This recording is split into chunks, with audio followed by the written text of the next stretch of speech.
Yeah.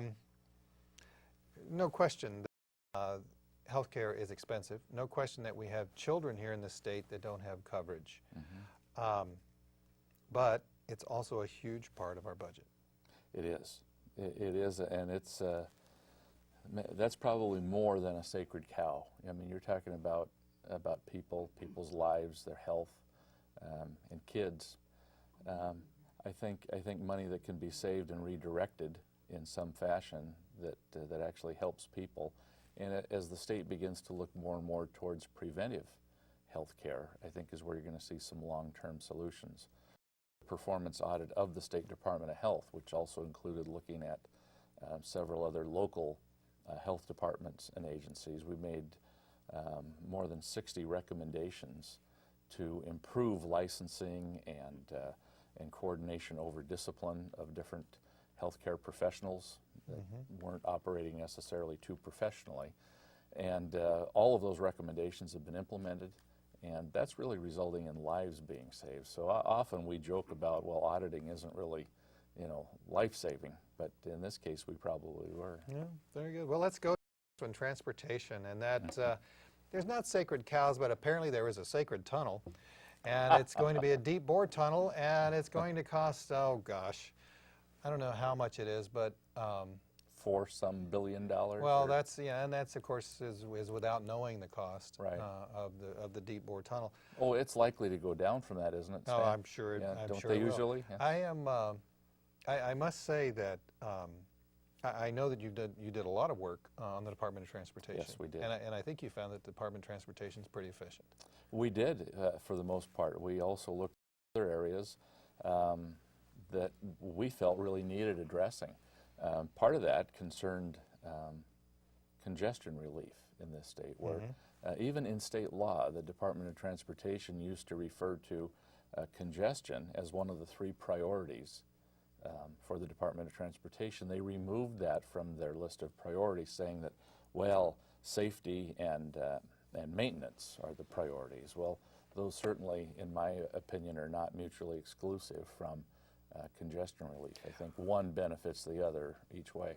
What would you advise the governor if the governor were to ask you tomorrow about that deep bore tunnel proposal, which by her own admission does not have the same capacity? So from a congestion standpoint, it's not going in a relief standpoint, it's going in the other direction.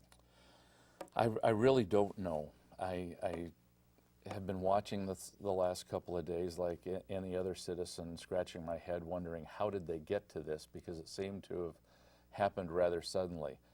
It moved from the state telling City of Seattle, don't tell us what you want, here's what we can afford, it's a state highway, we'll put it in, to now everybody's linking arms and moving forward, and they're going to drill a hole.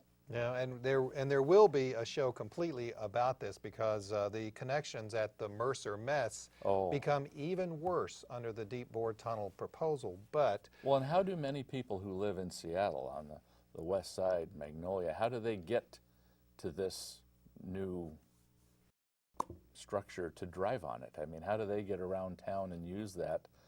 They can't, like they've been able to use the viaduct. Well, it's a 100-year plan, so perhaps in 100 years we'll be able to beam in. There you go. The Washington pensions see an 8-fold increase in unfunded liability. This came out of the Evergreen Freedom Foundation 2 years ago. This was according to the June 2006 Comprehensive Annual Financial Report. The total unfunded actuarial liability has seen an 8-fold increase from $778 million to $6.4 billion. Now, mind you, this was in February of 2007 when the value of investments that pension funds were doing was a little higher than it is today. Oh, sure. And how can the state, I mean, this seems to be like the crazy ant in the basement, as some people used to say, and it's not being talked about. But from an audit standpoint, if you were asked to audit the pension fund manager, and you saw a huge unfunded liability here. I mean, again, liability. Right.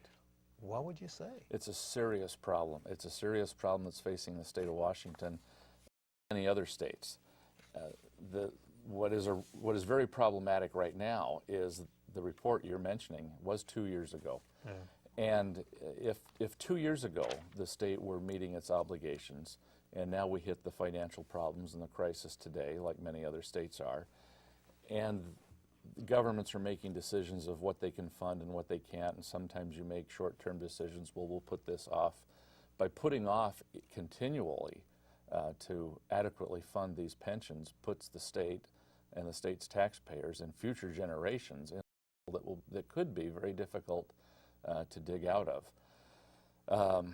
It's a little scary because those obligations by the state, on behalf of the state, are guaranteed. Yep. Now, most of the contribution for these retirement funds come from those employees themselves, but the state portion is guaranteed. It's going to have to be found and made up for.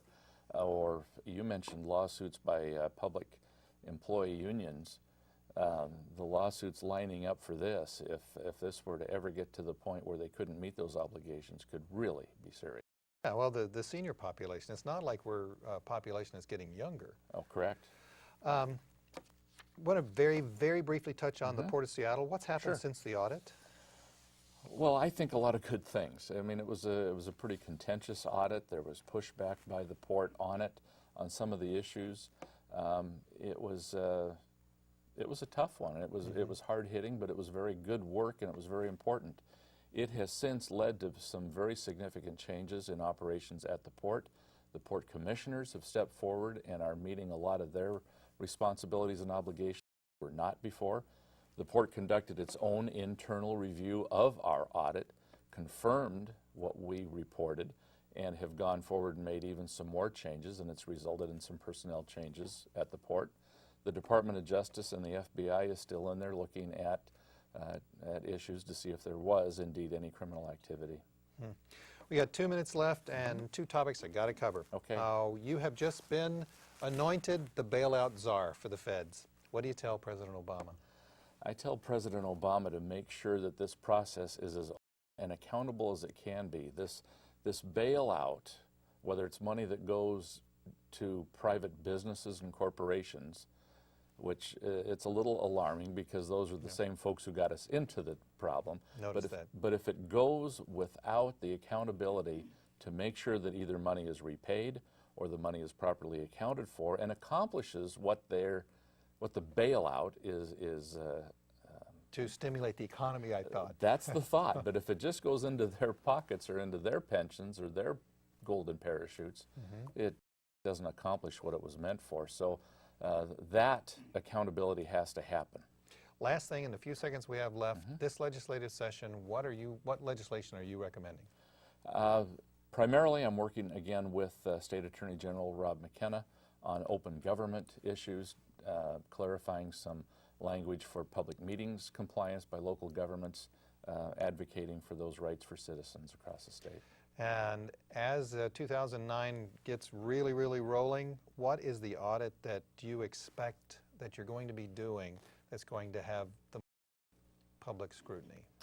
I think right now where we can have the best effect is going to be looking at IT operations and really helping to bring some of those internal backroom operations for state government into that 21st century. That's going to be the last word. Brian Sonntag, Washington State Auditor, fantastic. Thank you very much. We'll see you right here next week on Public Exposure. Take care.